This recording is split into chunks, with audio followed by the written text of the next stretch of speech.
todos ustedes. Proclamación del Santo Evangelio según San Lucas. En aquel tiempo Jesús descendió del monte con sus discípulos y sus apóstoles y se detuvo en un llano. Ahí se encontraba mucha gente que había venido tanto de Judea y de Jerusalén, como de la costa de Tiro y de Sidón. Mirando entonces a sus discípulos, Jesús les dijo: dichosos ustedes los pobres, porque de ustedes es el reino de Dios. Dichosos ustedes los que ahora tienen hambre, porque serán saciados. Dichosos ustedes los que lloran ahora, porque al fin reirán. Dichosos serán ustedes cuando los hombres los aborrezcan y los expulsen de entre ellos, y cuando los insulten y maldigan por causa del Hijo del Hombre. Alégrense ese día y salten de gozo, porque su recompensa será grande en el cielo. Pues así trataron sus padres a los profetas. Pero ay de ustedes los ricos, porque ya tienen ahora su consuelo. Ay de ustedes los que se hartan ahora, porque después tendrán hambre. Ay de ustedes los que ríen ahora, porque llorarán de pena. Ay de ustedes cuando todo el mundo los alabe y hable bien de ustedes, porque de ese modo trataron sus padres a los falsos profetas. Palabra del Señor. Gloria a ti, Señor Jesús. Nos vamos a sentar.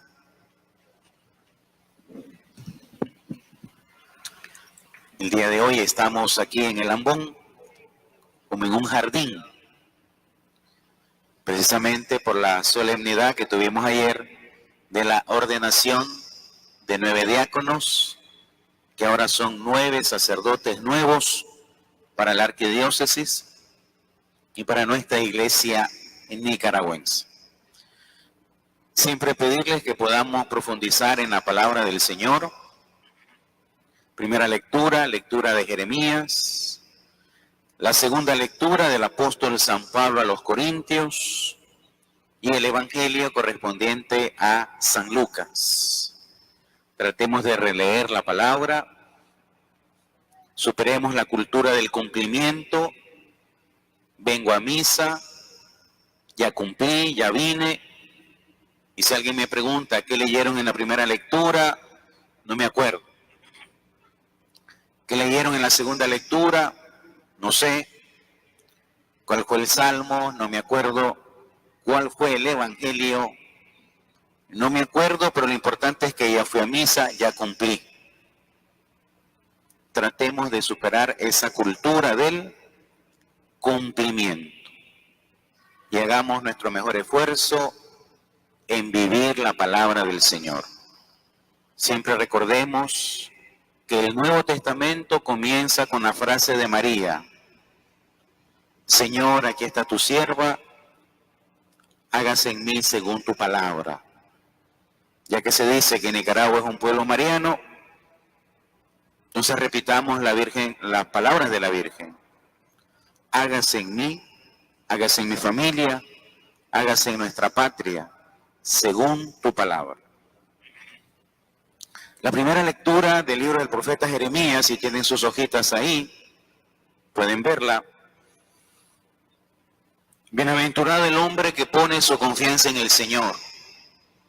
Será como un árbol plantado junto a una fuente. Jamás se secará. Y en tiempos de sequía siempre dará sus frutos. Si queremos ser seres humanos que demos frutos buenos, hay que buscar al Señor. Algunos de nosotros nos decimos que somos buenos cristianos, buenos católicos, pero no venimos a misa. Padre, yo no vengo a misa, pero yo hago mis rezos en mi casa. No vengo, estoy muy ocupada, yo trabajo. Soy una persona que siempre está trabajando. Tengo que cuidar a mi esposo, a mi esposa. Tengo compromisos tan importantes que no me permiten venir a la Eucaristía. Algunas veces cuando uno escucha a algunas personas, parece que la gente que viene a misa está desocupada, no trabaja, no estudia, no está casada, no atiende a ningún esposo, a ninguna esposa. Y como no tiene nada que hacer, si viene a la misa. A pesar de que nuestra gente trabaja, estudia, está casada, cuida a sus enfermos, siempre aparta un rinconcito para venir a decir, gracias Señor. Busquemos al Señor. No absoluticemos el trabajo. No absoluticemos el día libre. Hoy es domingo, me voy a levantar tarde. Hay distintos horarios para venir a la misa. Busquemos al Señor. Vengamos en familia. Los padres de familia dejan a sus hijos venir a la iglesia. Algunas veces cuando un muchacho o una muchacha quiere venir, ya vas otra vez a la iglesia. Solo ahí te mantenés. Llévate la cama. Y cuando el muchacho anda en drogas, cuando el muchacho anda en alcohol, cuando el muchacho anda robando, cuando anda en acciones ilícitas, ¿por qué no permití que mi hijo mejor fuera a la iglesia? Aquí a nadie le vamos a decir robe. Al contrario, cuando hablamos en contra de los que roban, y si tienen poder, pues ya nos calumnian. Aquí a nadie le vamos a decir que sea una persona deshonesta. Aquí a nadie le vamos a decir que cometa adulterio. Y cuando los hijos están en problemas, hay que llevarlos a un retiro. Hay que llevarlos donde el padre. Por en su momento, cuando el muchacho o la muchacha andaba buscando a Dios, usted, padre de familia, sirvió como obstáculo para que su hijo se acercara al Señor. Por eso ahora da frutos malos. Porque usted colaboró en eso. No le eche simplemente la culpa a los amigos. Es que los amigos. Es que los muchachos de esta generación. Es que los que ven en internet. No, también usted dígase, cuando mi hijo, cuando mi hija, cuando mi esposa querían ir a buscar al Señor, yo siempre me opuse, siempre fui una piedra de tropiezo. Busquemos al Señor. Bienaventurado el hombre, la mujer, la familia, que confíe en el Señor, que busque en el Señor, será como un árbol plantado frente a una fuente. Busquemos la confesión, busquemos comulgar. Los que están en unión libre busquen casarse por la iglesia. No la piensen tanto. Hay gente que tiene 15 años, 20 años, 30 años de estar pensando si se casan por la iglesia. ¿Por qué no se casan? Le pregunta uno algunas veces. Lo estamos pensando. ¿Y cuánto tiempo tienen de estar en unión libre? 10, 15. Algunos ya van a cumplir sus 25 años de unión libre. Al contrario, le dicen a uno, vamos a invitarlo para la acción de gracia de unión libre.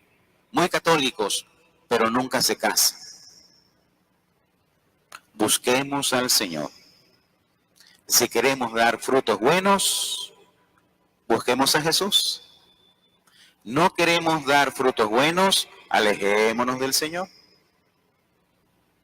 Después no nos quejemos que los frutos sean amargos. No nos quejemos que esos frutos nos sequen la boca y no comencemos a buscar culpables. Dios ha puesto delante de nosotros el camino del bien y el camino del mal. Nosotros elegimos. El espíritu del mal nos va a tentar, pero nunca nos va a arrastrar al pecado. A pesar de que algunos siempre se justifican, se lavan las manos con Satanás. Yo no quería adulterar, pero vino Satanás y me llevó a la cama. Falso. El único poder que tiene Satanás es seducir, atraer, confundir. ¿Quién toma la decisión? Yo. Por eso existe el sacramento de la reconciliación. Porque yo me responsabilizo de mis pecados. Por eso llego a pedir perdón. Yo reconozco que hice tal cosa, tal cosa, tal cosa. Vengo arrepentido. Vengo con un propósito de enmienda. Por lo tanto, busco el perdón del Señor. Con eso saltamos a la segunda lectura. Si Cristo resucitó, nuestra fe tiene sentido. Si Jesucristo no resucitó, continuamos en nuestros pecados. Pero como Jesucristo resucitó, en el Calvario venció la muerte, venció al pecado y venció a Satanás. El diablo es un ser vencido. Pero nos puede hacer daño si nos acercamos mucho a él. Decía San Juan María Vianney, el espíritu del mal es como un perro rabioso que muerde duro. ¿Y a quién muerde? A aquel que se le acerca demasiado. Tratemos, por lo tanto, de evitar las ocasiones de pecado. Evitemos acercarnos mucho a Satanás. Porque entonces el final del camino es el pecado. Dice, si una persona casada, de repente en su trabajo ya hay alguna compañera de trabajo que le está haciendo ojitos, y entonces es que somos amigos, vamos a salir a tomar un café. Pues ya se pusieron en el camino, ¿verdad? Y aquí no se trata de ser mal pensado. No, es que simplemente salimos porque, qué sé yo. Pero sos un hombre casado, sos una mujer casada. Mi esposo no se da cuenta, pero no estamos haciendo nada malo. Y de café en café, de comedita en comedita, de mensaje en mensaje, de WhatsApp en WhatsApp, se llegó a un adulterio. Todo tiene un comienzo. O yo cometí adulterio, pero entonces vengo arrepentido, me confieso, pero no borro el teléfono de la persona con la cual pequé. Yo lo tengo en mis contactos. Y cuando me siento triste o me siento solo o sola, le vuelvo a llamar, un mensajito, ¿cómo amaneciste? Siempre te recuerdo, pero somos amigos, no, somos amigos. Y de mensajito en mensajito, de audio en audio, de video en video, se volvió a pecar. Evitemos las ocasiones de pecado. Para eso resucitó Cristo, porque nos hizo capaces de enfrentar el pecado, capaces de rechazar el pecado, capaces de vencer el pecado. Por lo tanto, repito una vez más, en el Calvario, Cristo venció a la muerte, venció al pecado, venció al espíritu del mal. Nosotros en Cristo tenemos que ser vencedores, pero tenemos que evitar las ocasiones de pecado. Pero si nosotros más bien buscamos las ocasiones de pecado, después no nos quejemos entonces. Si nosotros mismos estamos creando las condiciones para el pecado, y después buscamos echarle la culpa a alguien. Por lo tanto, atentos con las ocasiones de pecado. Si alguien ha pecado, si alguien sabe que tiene amigos que lo invitan al pecado, amigos que lo invitan a robar, a mentir, y les pagan bien por mentir, como las calumnias en contra del padre Edwin Román, tratando de echarle lodo a un sacerdote ejemplar, valioso, como es el padre Edwin Román. Principio maquiavélico, miente, miente, miente, miente, que algo se queda. Ya si la gente duda, ya ganamos. Aunque la gente no crea, pero si duda, ya la hicimos. No olvidemos ese principio perverso. Miente, miente, miente y miente porque algo se queda. No caigamos en la trampa. Y ahí podemos pasar al Evangelio. Alégrense cuando los maldigan, cuando los injurien, cuando hablen mal de ustedes, porque así trataron sus padres a los profetas enviados por el Señor. Al contrario, preocúpense cuando todo el mundo los alaba, les den premios, los condecoren, los aplaudan. Tengan miedo, porque no sería la iglesia de Jesús. Porque así trataron sus padres a los falsos profetas al servicio del poder. Qué ricas que son las lecturas el día de hoy. Vale la pena releerlas. Por lo tanto, Lucas, tomando el Evangelio, la intención de Lucas es decirnos, enseñarnos, de que Jesús es el Salvador del pueblo de Israel, pero también de toda la humanidad. Todos los evangelios tienen una intención. Y a partir de esa intención tenemos que interpretar cada capítulo o cada versículo. Para Mateo, la intención fundamental de su evangelio es: Jesucristo es el Mesías prometido. Se cumplieron las escrituras en Jesús, es el Mesías prometido, es el nuevo legislador, es el nuevo Moisés. Mateo escribe para judíos. Marcos, que fue el primer evangelio, ¿cuál va a ser el objetivo fundamental? Jesús es el Hijo de Dios. Y de principio a fin va a decirnos: Jesús es el Hijo de Dios.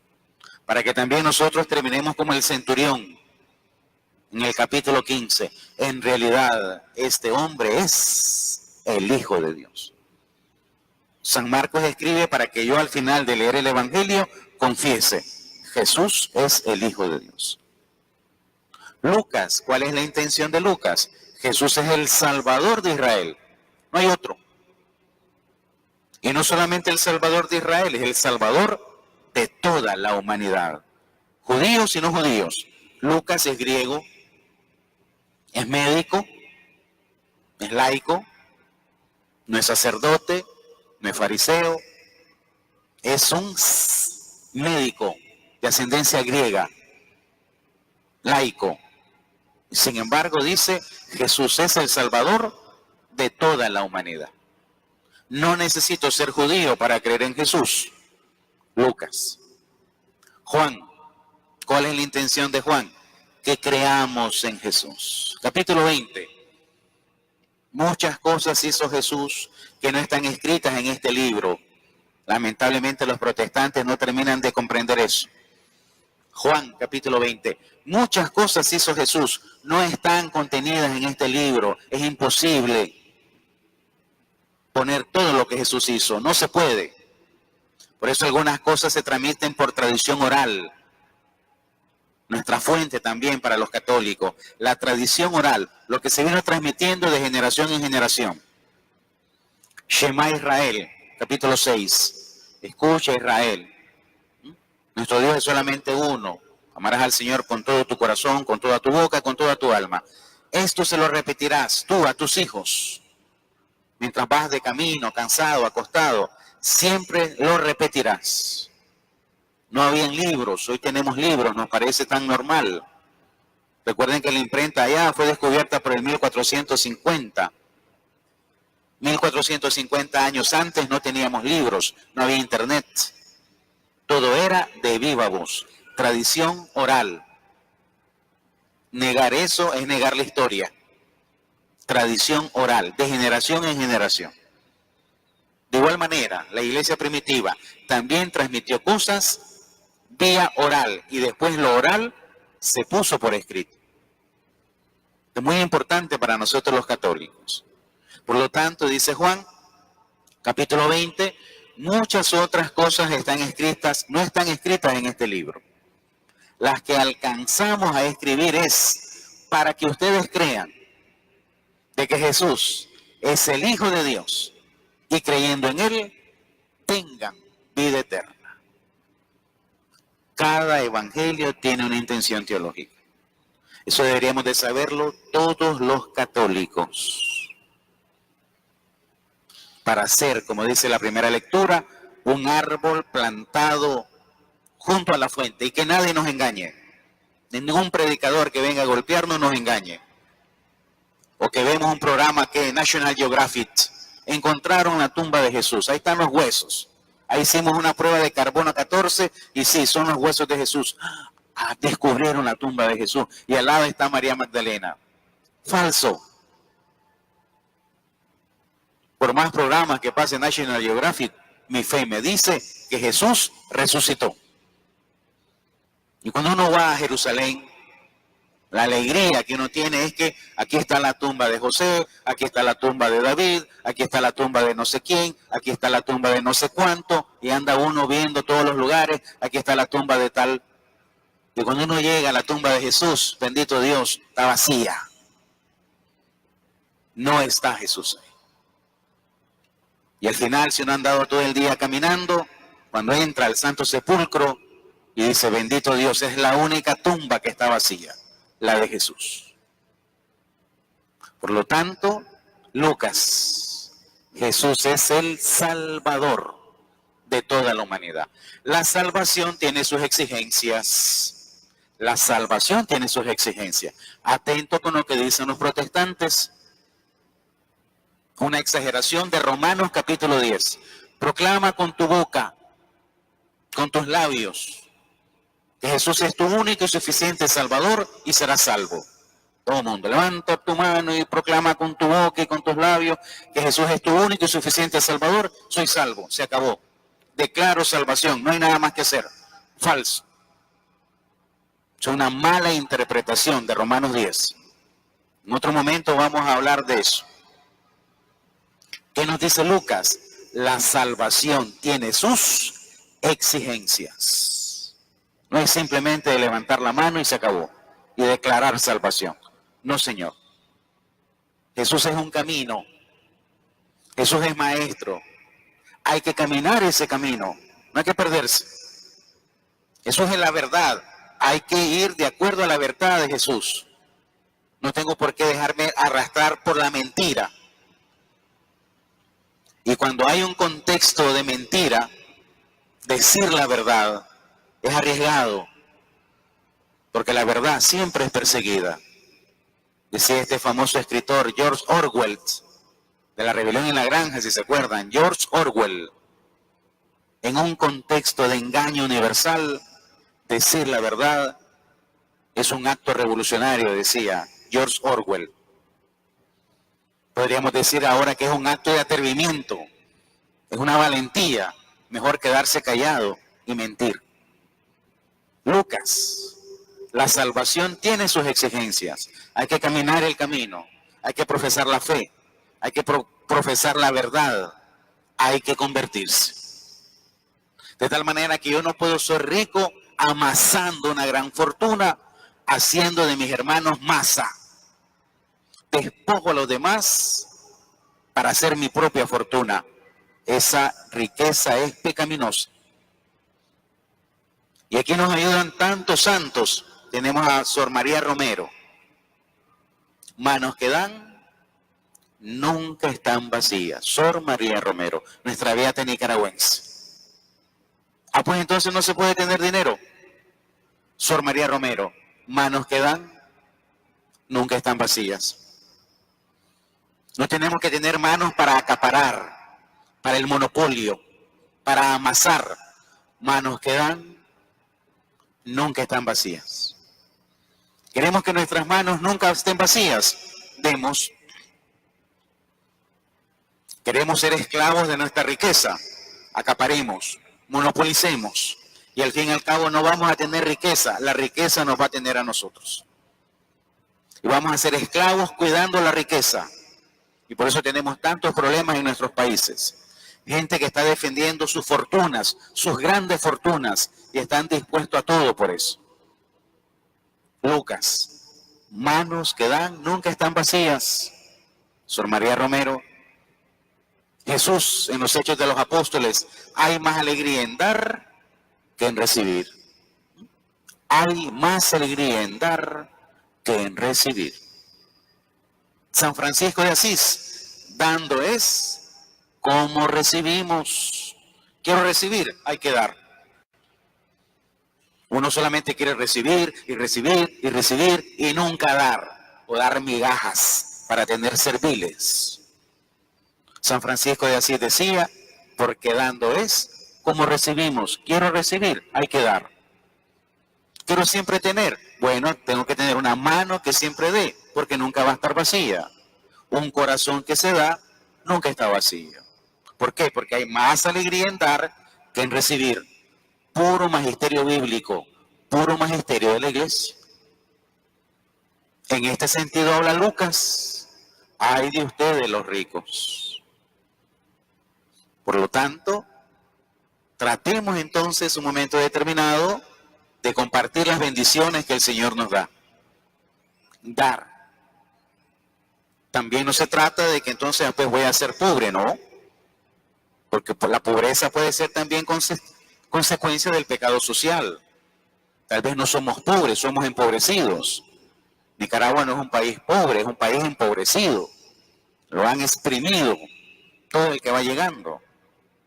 Por lo tanto, puede haber pobres que quieren salir de su pobreza a cualquier precio y dispuesto a cualquier acto inmoral en contra de la ética con tal de tener una migaja de dinero o de poder. Dispuesto a venderse, dispuesto a tener 30 monedas de plata para hacer lo que sea. Esa pobreza no es bienaventurada. Es la pobreza que busca el Señor. Solo Dios basta, Santa Teresa de Jesús. Quien tiene a Dios, no tiene todo. Puede faltarme cualquier cosa. Señor, que me falten incluso las cosas necesarias. Pero te pido una sola cosa, que no me faltes tú. Quien tiene a Dios, todo lo tiene. Solo Dios basta. Santa Teresa de Jesús. Todo lo que nos decía Lucas, nos lo dicen los santos. Nos lo dice el pueblo de Dios que vive su fe. Por lo tanto, pues, hermanos, la salvación tiene sus exigencias. Pongámonos a la altura de las exigencias del Evangelio. El Señor quiere salvarnos, Lucas. Es el Salvador de la humanidad. Pero también quiere que nosotros colaboremos en la salvación. También quiere nuestra colaboración. El Señor no quiere salvarnos a la fuerza. No quiere arrastrarnos al cielo. San Francisco de Asís decía también, qué bueno que todo el mundo tuviera apetito de Dios, apetito del cielo, apetito del reino de Dios, apetito, hambre de Dios. Por eso fíjense bien, el evangelio del domingo pasado de Lucas, de Marcos y este evangelio de hoy, miren cómo comienza igual. Las multitudes buscaban a Jesús. Las multitudes lo buscaban porque solo Él tenía palabras de vida eterna, nadie más. Por lo tanto, concluyo, pongámonos a la altura de la salvación. Hoy tenemos una buena noticia. No hay pecado, por muy grande que sea mayor que el amor de Dios. Algunas personas utilizan eso como pretexto. No, es que yo no me confieso porque tengo aburrido al Padre. Siempre le digo lo mismo. Mejor no paso, mejor no me confieso. Mala decisión. Mejor ya no voy a la iglesia porque siempre estoy cometiendo la misma cosa, caigo en los mismos pecados. Entonces no soy digno, soy un hipócrita. Mejor no voy. Mala decisión. No hay pecado, por muy grande que sea mayor que el amor de Dios. No existe. Aunque juntemos todos nuestros pecados, llegamos a un pecado gigantesco. Sería un pecado ínfimo en comparación con el amor de Dios. Por lo tanto, vengamos, busquemos al Señor, busquemos ser ese árbol del que habla Jeremías, plantado a una fuente. Esa fuente se llama Jesús, esa fuente se llama Eucaristía. Si queremos dar buenos frutos de salvación, comulguemos con el cuerpo y con la sangre de Cristo. Pongámonos pues a la altura de las exigencias del Evangelio, para que realmente nosotros podamos decir como María: Señor, aquí está tu siervo, aquí está mi familia, aquí está nuestra Nicaragua, aquí está nuestra iglesia, aquí está tu sierva, hágase en mí según tu palabra. Amén.